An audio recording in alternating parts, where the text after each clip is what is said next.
Lincoln IGA just off downtown for the 7th annual Lincoln Logan County Food Pantry, brought to you by Lincoln College, Jake's Furnishings, Grow Incorporated, Lincoln IGA, and WLCN 96.3 FM. Stop by and see Santa today and purchase a $10 bag of pantry selected food, and you'll spin Santa's prize wheel for an instant prize and to be qualified to win the grand prize valued at over $2,300 from 10 to 2 today. Join Jim from the Lincoln Country Morning Show and Jeff number 2 from the new nighttime Fix 96, along with Lisa, the Fix 96 prize girl and 2012 reigning Miss Logan County Danny Jules. Please help support this great event as a lot of people are stopping by the table here. The prize wheel has been going like crazy, and a lot of bags being purchased. It's a fun thing. Jake's got a bunch of prizes right here that's going into that big one drawing. As far as I understand, Jake, it's going to be one drawing for all this stuff here. You got a big screen or a flat screen that looks like a 32. We've got a chair from Jake's. It's a chair and a half with 2 decorative pillows from Fusion Furniture. Nice. Perfect for a Sunday football. I mean, just lounging type. And a chair-side end table. Can't beat that. Hold your drink. Keep your drink right there. Right, popcorn, whatever you like. Nice. A lot of things going on out here at the IGA. We'll be here until 10, but the rest of the crew from 96.3 will be here until 2. Who's playing Santa? I'm concerned. I'm not going to lie. Well, there's a guy that works for 96.3 that some would know in the radio world as maybe number 2. We're hoping he dresses up in the Santa outfit. I was hoping not. But we'll find out. Keep your children at home for this one, folks. Jake, a lot of things sports going on. Of course, we're hitting that really time in the NFL where it's a make or break. Yeah. You're picking those playoff teams. Hopefully our beloved Bears will be around for that. Let's go through the schedule for tomorrow's games. St. Louis and Buffalo are going to take place. You know what kind of surprising, too, St. Louis. Big win. I was there for the game on the field. Yeah, got on the field, passes. Nice. Went all the way through the stadium, didn't get caught by security, basically, is what it was. But it was a good time, man. And, boy, that guy Legatron, my goodness. Yeah. He kicked one pre-game. About 70 yards. Wow. If I'm thinking, it was over 70 yards. I'm not sure exactly, 72 maybe, in pregame. Nice. I mean, absolutely crushed it, and probably still had 10 yards left to go. And then St. Louis kicked one kicked to one, win it, I think a 56-yarder to win it. So Atlanta and Carolina, Dallas and Cincinnati, Kansas City and Cleveland, Tennessee and Indianapolis, the Jets and Jacksonville, Chicago and Minnesota. Jake, we traveled to Minnesota, and there's been things out in the paper where one of their linebackers wants everybody from Minnesota to just be belligerent, is what he said. Yeah. Just had way too many to drink. Yeah. That's how he wants his fans to act. Now, I don't think he really wanted it to, but he wants his fans to go crazy. He wants that home field advantage. That's exactly right. Get the fourth phase going there in Minnesota. Minnesota's been kind of down this year for some reason. They started out kind of hot out the gate and just kind of fizzled with injuries and whatnot. We'll see what happens. The Bears have been playing really well, though. At least last week, their offensive line's beat up. They're needing some help there. If they can get them going in one direction, the Bears will be fine. How big this year? Just think back from last year to this year, if we don't pick up Marshall, how bad we would be. I mean, the guy makes every catch. I don't know that anybody ever catches the ball. The only person I ever see catch the ball for the Bears is Marshall. I think you're going to see a little more Alphon Jeffries. They have to. Or they have to double team him. I mean, why would you not double team him? Well, I don't think it matters. You can double team a guy like that. He's kind of like to be honest, Terrell Owens when Owens was in his prime. He's good. You could put 2 men on him. He's just so god-awful strong. He's going to blast right through both of them and get himself open. And Cutler and him are on they're on the same page. Good, yeah. They're and you can tell that, he knows where he's going to be. He knows how he's going to take the double team. He knows how he's going to do a bump and run. So it's amazing to watch those two work. But you're right. And the defense last week, I think they just got tired at the end. We're tired. Our defense is tired. They're old. They need a break. Urlacher's out now for a couple games. Our defense needs a break. They've done so much this year as far as scoring points and holding people that we're tired. Yeah, they're just worn down. They need, they're fine, I think, in the first half. When you get later in the second half or even in the third quarter, they need a sustained drive by the offense to get them refreshed and get them ready to finish out the game. If they don't get that, you saw what happened last week. I mean, they couldn't stop them on fourth down, twice? Yeah. On a drive that basically almost won it for Seattle in regulation. Yeah.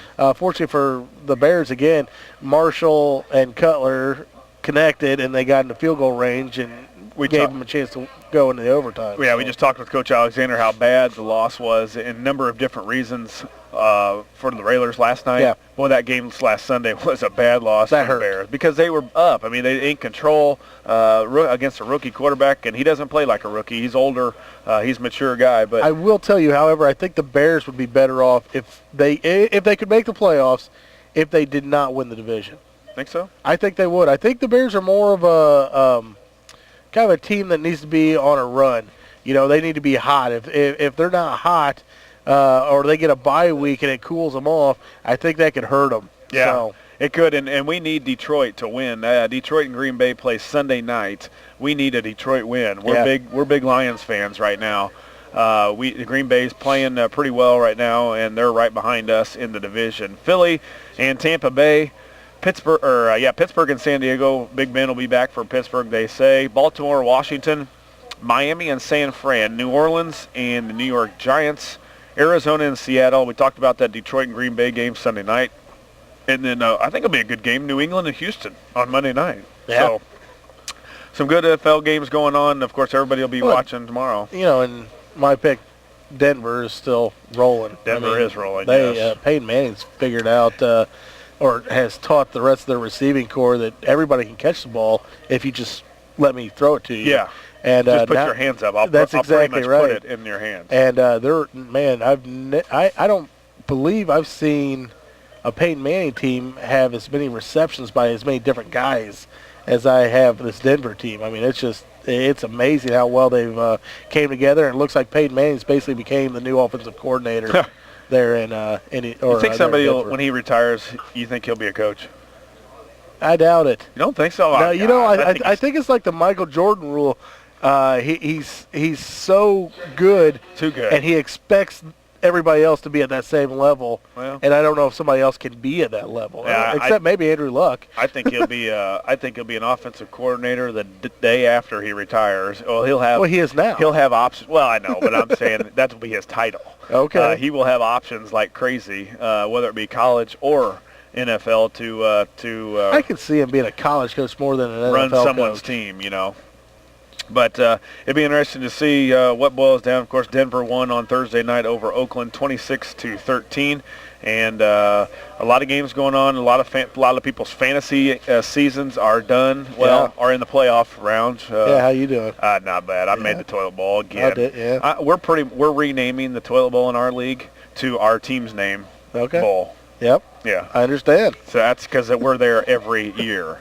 So it's really not. Won the toilet bowl one year.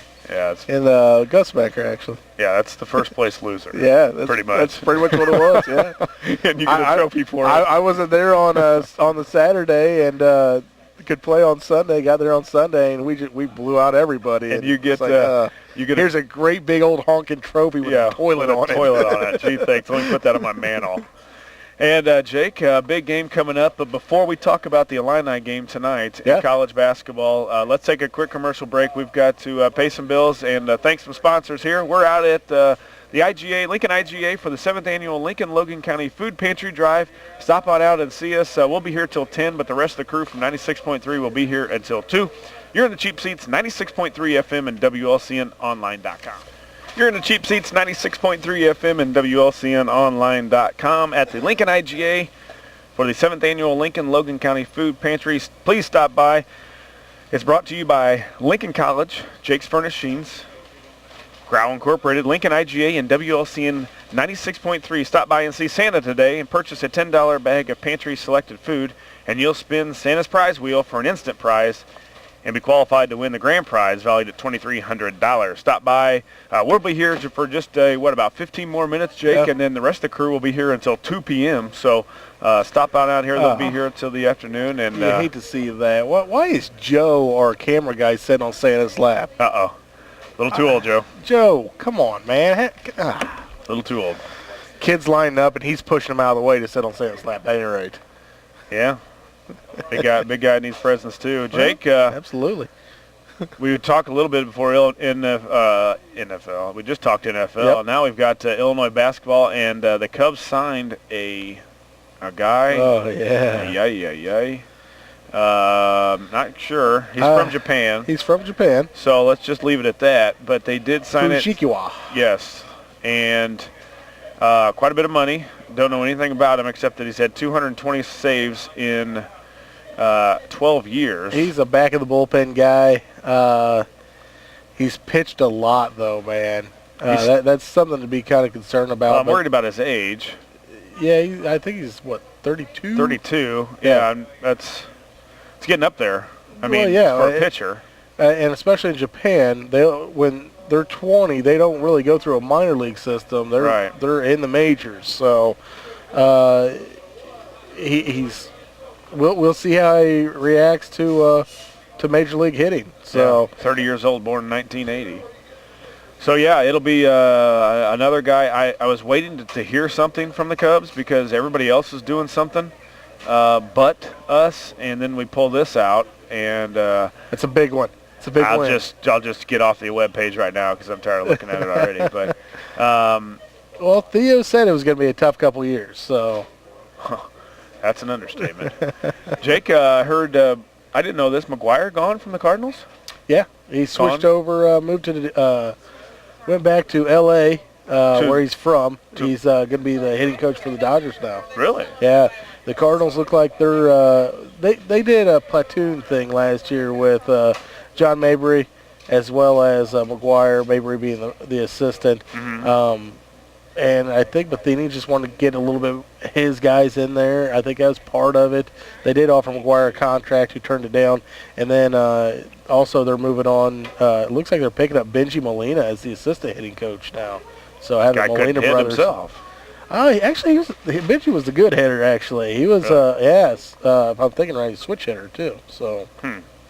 Well, good luck. Got a long time to figure it out, I guess. A lot of time to figure it out. The Cardinals still have some holes to fill. Not a whole lot. They did pick up a very good lefty specialist here in the winter meetings, and it looks like they've got a few trade partners for Skip Schumacher. Mm-hmm. So I was willing to throw out a couple of my softball players to pick him up, and I guess they're gonna turn that down. So darn, it was a pretty good offer. I'm not gonna lie. Couldn't afford him, huh? No, I guess it just everything didn't work out. So number 13, the Fighting Illini. Yeah, head to Spokane, Washington.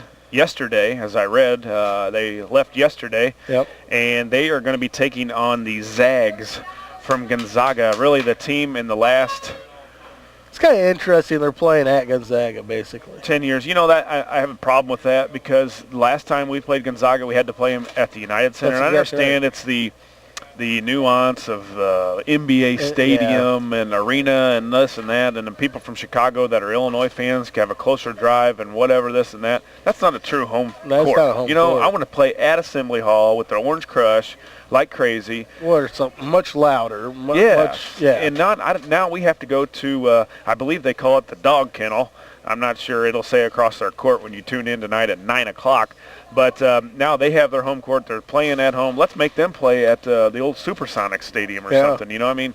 Let's go to Portland. Whatever. Yeah. Play there and let them travel a little bit like we had to Chicago. But anyway, it's not going to happen. Gonzaga's home court is a 6,000-seat McCarthy Athletic Center, and boy, they'll have that place rocking tonight. That's one of the better venues in college basketball. So. And they're one of the better teams, too. Yeah, absolutely. A couple of really good bigs, and I think they're... this kid's been starting for... It seems like he's been there for 5 or 6 years. Yeah. Elias Harris, 17 a game. I'm thinking he's like a small forward for them. Yeah, he is. That's very athletic, almost a big two-guard, really. Very athletic, very good defensively, and he's fun to watch. You'll hear Stockton coming off the bench for the Zags. He's the son of the Hall of Famer, probably the best point guard ever, and John Stockton. And so it'll be they'll show him several times. Every time I've watched Gonzaga, it's basically the John Stockton show. I think he's big to their program. I would assume so. Yes, he probably is. So it'll be a tough one. Number 10, Gonzaga. Of course, the Bulldogs are 9-0. The Illini are 9-0. I looked earlier this morning, and I couldn't believe this. I was thinking Gonzaga, and I follow spreads mainly because of I like to see what the experts think on how are we going to stack up. 12-point dogs are the Illini, and I think it's a little much. I like the Illini. I'm kind of with you, other than the fact that it is, like you said, in Washington. You know what, though? I can see – we'll see what happens. I can see this gross team making a run on them right out of the gate. Well, my thing is we played bad against Western Carolina the other night and almost lost at home. It seems like a good team. You know what they're looking ahead to. That's exactly coaches right. say, "Oh, we don't do that." Oh, bull. Oh, yeah. I mean, it happens. I'm sorry. It happens in high school. It happens in whatever you want. Yep. Teams look ahead to a bigger opponent that had. Now, what I am worried about is the travel. It's a tough flight. It's a long way. But we'll see how it goes. I think the Illini will be ready. Can they win? Yes, if they shoot the three well, like any time. This team shoots a lot of threes, just like the Railers. And if they're hitting, they look unbeatable. If they're not, if they're playing physical defense, they need to be physical defensively. With the bigger team that they are, they need to keep them off the blocks.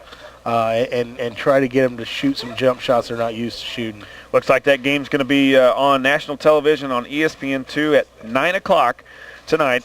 The Illini visiting Gonzaga for the Zags, and that'll be a good one to watch as the Illinois fans are much happier with Coach Gross at the helm right now at a 9-0 record than we were just a year ago.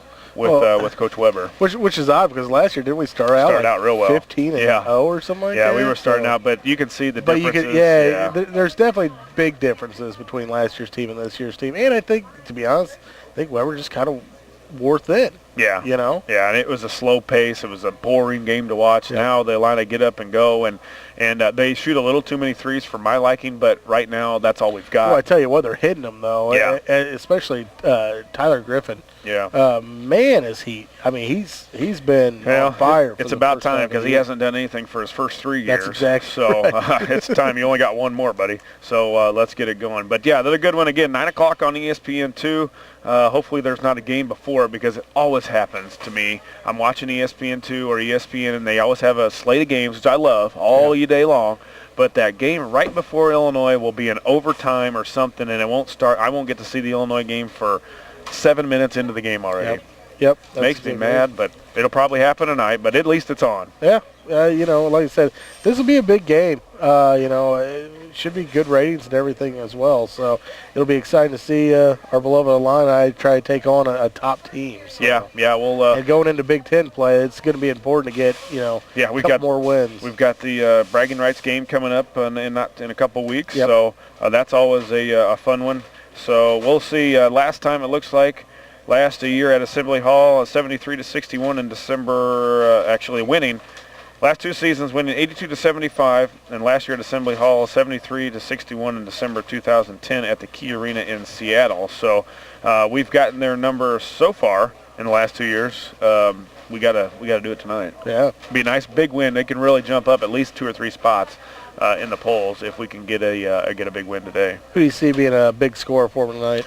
Bertrand. Okay. Yeah, he's got a little bit of a game that can do anything. He can go to the hole. His 3-pointer shot, his 3-shot has really improved. He wasn't a big shooter from the outside last year, more of a driver, a guy that can get to the rim, a guy that can get to 5 feet and make it. This year he's shooting the ball very well from 3, so it'll be interesting. We match up with them pretty well, except for when they bring their big guys in. Yeah. They got a couple 7-footers that are really big. So that'll give us some problems. If we can rebound, they like to run too. So stay out of foul trouble. Run. I think Tracy Abrams has to have a good game too because their guard Pangos is really, really good. He can shoot the basketball. He's very quick. He understands the game real well. Does a good job of passing the ball and setting his teammates up. So we've got to be able to guard him also. Yeah, I like what the coach said about Abrams the other day, saying, I want you to make turnovers because if you're making turnovers, you're being aggressive, right. and we need you aggressive the entire game. We'll see, Jake. 9 o'clock again, ESPN2. The Illini and the Zags. We're gonna get out of here. Yeah, it looks like we're turning it over to the big crew, the big dogs. Jeff number 2 and Jim from the Lincoln Country Morning Show will be here from 10 to 2. Stop out here. We're at the Lincoln IGA. I've got to hit to a YMC basketball game right away, so we're going to take a break. You have a good week. Cheer on the Illini. Let's go. And we'll see you guys next Saturday.